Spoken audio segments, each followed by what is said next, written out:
एक बार की बात है, एक जंगल में एक कौवा रहता था।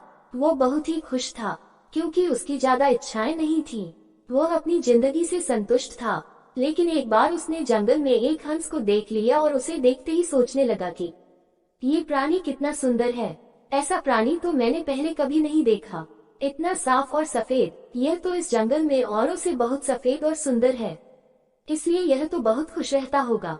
कौवा हंस के पास गया और पूछा, भाई तुम इतने सुंदर हो इसलिए तुम बहुत खुश होगे।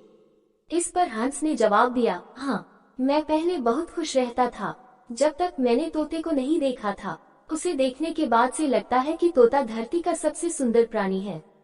हम दोनों के शरीर में तो एक एक ही रंग है, लेकिन तोते के शरीर पर दो दो रंग है। उसके गले में लाल भी है। अब कौवे ने सोचा कि हंस तो तोते को सबसे सुंदर बता रहा है, तो फिर उसे देखना होगा। कौवा तोते के पास गया और पूछा, भाई तुम दो दो रंग पाकर बड़े खुश होगे। इस पर तोते ने कहा, हाँ, मैं तब तक खुश था जब तक मैंने मोर को नहीं देखा था। मेरे पास तो दो ही रंग है, लेकिन मोर के शरीर पर तो कई तरह के रंग हैं।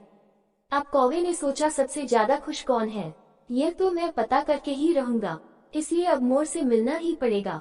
कौवे ने मोर को जंगल में ढूंढा, लेकिन उसे पूरे जंगल में एक भी मोर नहीं मिला। और मोर को ढूंढते ढूंढते वह चिड़ियाघर में पहुंच गया, तो देखा मोर को देखने बहुत से लोग आए हुए हैं और उसके आसपास अच्छी खासी भीड़ है।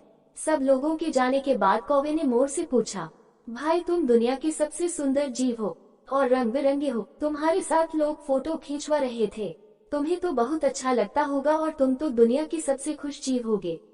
इस पर मोर ने दुखी होते हुए कहा, भाई अगर सुंदर हूँ तो भी क्या फर्क पड़ता है, मुझे लोग इस चिड़ियाघर में कैद करके रखते हैं, लेकिन तुम्हें तो कोई चिड़ियाघर में कैद करके नहीं रखता और तुम जहाँ चाहो अपनी मर्जी से घूम फिर सकते हो। इसलिए दुनिया के सबसे संतुष्ट और खुश जीव तो तुम्हें होना चाहिए, क्योंकि तुम आजाद रहते हो।